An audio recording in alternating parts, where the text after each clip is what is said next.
সেদিন ছিল ভাদ্র মাসের গুমোট এক বিকেল। আকাশ জঙ্গল থেকে শুকনো কাঠ কুড়িয়ে বাড়ি ফিরছিল। হঠাৎ বনের নিস্তব্ধতা ভেঙে এক করুণ কান্নার সুর ভেসে এলো। কান্নার শব্দটা মানুষের, কোনো বন্য প্রাণীর নয়। আকাশ থমকে দাঁড়াল। এই গহীন বনে এই অসময়ে কে কাঁদতে পারে? কোনো ডাইনি বা অপদেবতা নয় তো? না না, ওসব মনের ভুল। কোনো মানুষ নিশ্চয়ই মহাবিপদে পড়েছে। আকাশ হাতের কুড়ালটা শক্ত করে ধরল। ধীর পায়ে সে শব্দের উৎসের দিকে এগোতে লাগল। এক জায়গায় কয়েকটা বড় পাথর পড়ে আছে, তার পাশেই একটি বিশাল পুরনো বটগাছ। আজ দেখল বটগাছের শিকড়ের ওপর মাথা রেখে এক সুন্দরী তরুণী ডুকরে ডুকরে কাঁদছে। কে তুমি কো সুন্দরী?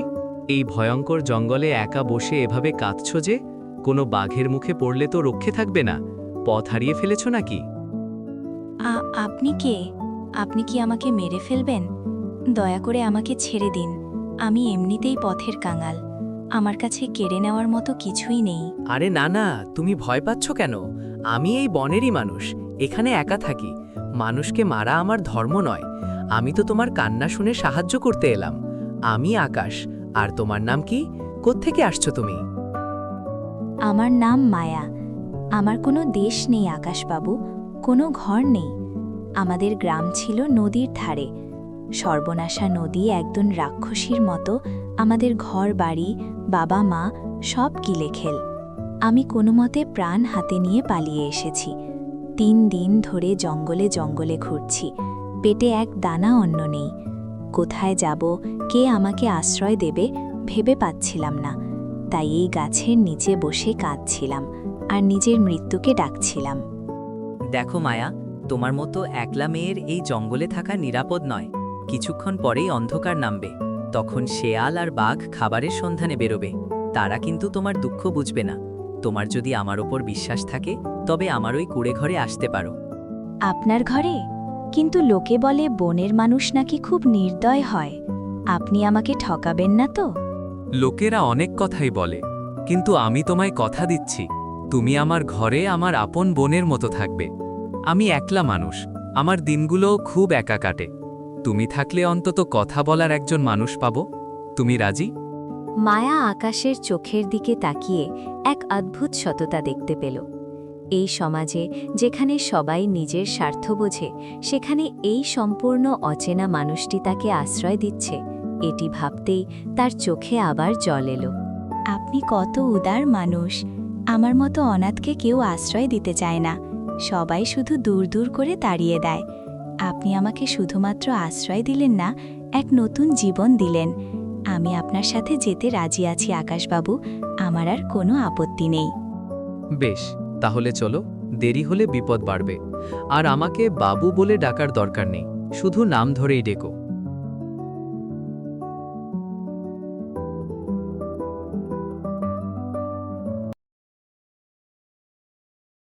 আকাশের ছোট্ট কুড়ে ঘরে মায়া প্রথম পা রাখল।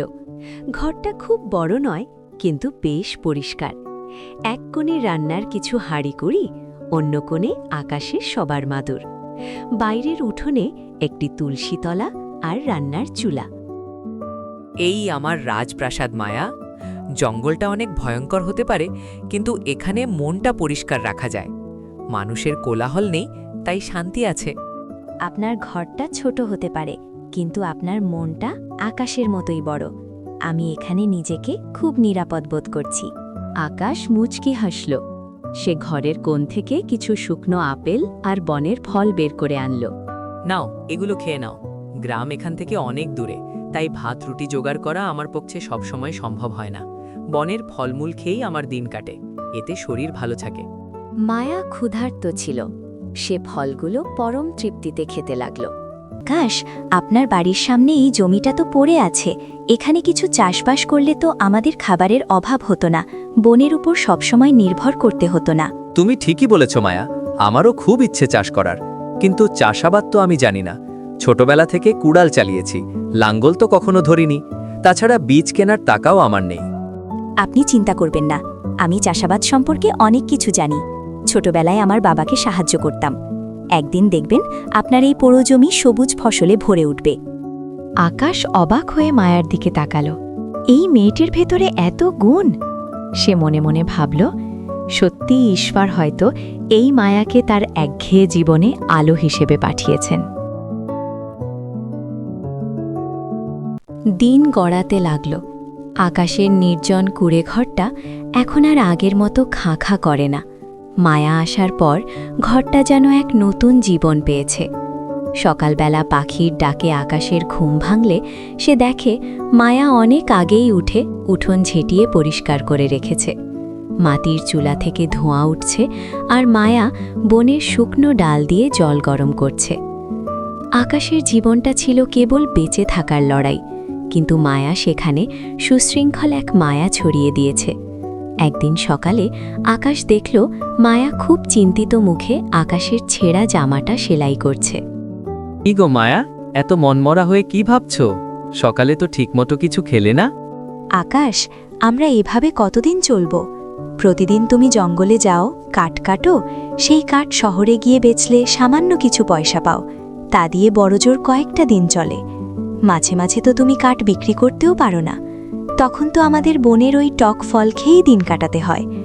আমার খুব কষ্ট হয় তোমার এই পরিশ্রম দেখে। আরে পাগল মেয়ে, এ তো আমার বরাবরের অভ্যাস। বনের ফল খেলে শরীর ঠান্ডা থাকে, আর মানুষের অভাব তো সারা জীবনের। ওসব নিয়ে ভেবে মন খারাপ করো না। আমি আজ একটু গভীরে যাব, দেখি যদি ভালো কিছু চন্দন কাঠ বা মধু পাই। সাবধানে যেও আকাশ, যত রাতে কিন্তু অনেক কাছাকাছি বাঘের ডাক শুনেছি। আমার বুকটা খুব ধরফর করে তুমি যতক্ষণ না ফেরো। আকাশ মায়ার চোখের দিকে তাকালো। সেই চোখে এক অদ্ভুত মায়া আর চিন্তা। আগে তার জন্য কেউ অপেক্ষা করত না, কিন্তু এখন সে জানে দিন শেষে একজন তার জন্য পথ চেয়ে বসে থাকবে। এই অনুভূতিটাই আকাশের সব ক্লান্তি দূর করে দেয়। আকাশ জঙ্গলে যাওয়ার পর মায়া ঘরের কাজ শেষ করে বাড়ির পেছনের পোড়ো জমিটার ধারে গিয়ে বসল। জমিটা আগাছায় ভরে আছে। সে আপন মনে আগাছা পরিষ্কার করছিল। হঠাৎ একটা অদ্ভুত শব্দ শুনে সে থমকে দাঁড়ালো। ঝোপের আড়াল থেকে একটা ডানা ঝাপটানোর শব্দ আসছে। মায়া ধীর পায়ে ঝোপের কাছে গেল। দেখল একটা নীল আর সোনালি রঙের অদ্ভুত সুন্দর পাখি মাটির ওপর পড়ে আছে। পাখিটার একটা ডানা ভেঙে ঝুলছে, আর সেখান থেকে ফোঁটা ফোঁটা রক্ত পড়ছে। পাখিটা ব্যথায় কাতরাচ্ছে। মায়া, এই পাখিটা তো এদিকের নয়, এর গায়ের রং তো অদ্ভুত। তুমি কি জানো এটি কোনো সাধারণ পাখি নয়? আমি অত কিছু জানি না আকাশ। আমি শুধু জানি ও খুব কষ্টে ছিল। জানো তো, অভাব আর কষ্ট মানুষ আর পশুকে এক করে দেয়। পরদিন সকালে সূর্য ওঠার আগেই এক অলৌকিক কাণ্ড ঘটল। পাখিটা হঠাৎ ডানা ঝাপটে উঠোনের মাঝখানে এসে দাঁড়ালো। মায়া আর আকাশ তখন অবাক হয়ে দেখল পাখিটা একদম সুস্থ। পাখিটা আকাশের দিকে একবার তাকালো, তারপর মায়ার দিকে তাকিয়ে মাথা নোয়ালো। হঠাৎ পাখিটা মানুষের গলায় কথা বলে উঠল। হে মায়া, তোমার অন্তরে যে করুণা আছে তাই কলিযুগে বিরল। তুমি শুধু আমার ডানা সারাওনি, তুমি এক দেবদূতকে রক্ষা করেছ।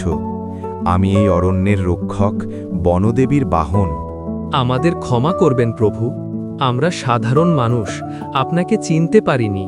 ক্ষমার প্রয়োজন নেই আকাশ, তোমরা অনেক কষ্ট করছ। মায়া, তুমি তো চেয়েছিলে এই অনুর্বর জমিকে ফসলে ভরিয়ে দিতে, কিন্তু তোমাদের কাছে বীজ নেই। এই নাও আমার তরফ থেকে উপহার। এগুলো হচ্ছে জাদুর প্রাণবীজ। আজ সন্ধ্যায় এগুলো জমিতে পুঁতে দিও। তবে মনে রেখো, এই বীজ কেবল তখনই ফল দেবে যখন তোমরা একে অপরের ওপর বিশ্বাস রাখবে আর বনের পশু পাখিদের সম্মান করবে। এই শস্য তোমাদের কেবল পেট ভরাবে না, তোমাদের ভাগ্য বদলে দেবে। তবে সাবধান, লোভ যেন তোমাদের গ্রাস না করে। এই কথা বলে পাখিটি এক অদ্ভুত আলো ছড়িয়ে আকাশের দিকে উড়ে গেল। মায়া আর আকাশ অনেকক্ষণ অপলক দৃষ্টিতে সেই বীজের দিকে তাকিয়ে রইল।